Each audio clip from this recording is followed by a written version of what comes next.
Vasco da Gama was not much of a Christian fanatic.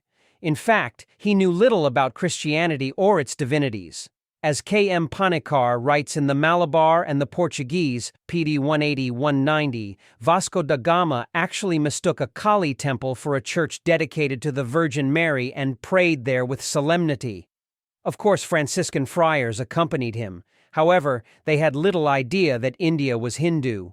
They assumed that Indians followed a primitive form of Christianity and only needed Roman instructions on proper worship. Christianity did exist in Kerala at that time. It probably entered India around the 9th century CE. In Cranganore, the diocese appears to have been under the control of Armenian bishops. Christians of Cranganore then sent a delegation to Vasco da Gama, requesting him to take them under the protection of Portugal.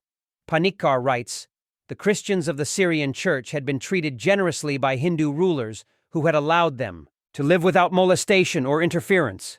Even Gouveia, the biographer of Menaces, states, their privileges were most religiously guarded by native rajas. They lived in religious matters under their own matrons. Yet though the Hindu rulers had treated them like this, at the very first opportunity, they hastened to disclaim their allegiance and to accept the sovereignty of the King of Portugal. Little did they imagine that by this change they were inviting on themselves a reign of religious terror and oppression which was to culminate in the Synod of Diamper. During this synod, I may add, the Portuguese declared the Nestorian traditions of the Syrian Christians heretical, burnt their manuscripts, persecuted their priests, and ruthlessly imposed Catholicism on them." Panikkar continues. These Syrian Christians suggested to Vasco da Gama that with their help he should conquer the Hindu kingdoms and invited him to build a fortress for this purpose in Cranganore. This was the recompense which the Hindu Rajas received for treating with liberality and kindness the Christians in their midst. The Portuguese attack which ensued was barbaric. They fired cannons at Hindu settlements on the shores from the safety of their ships.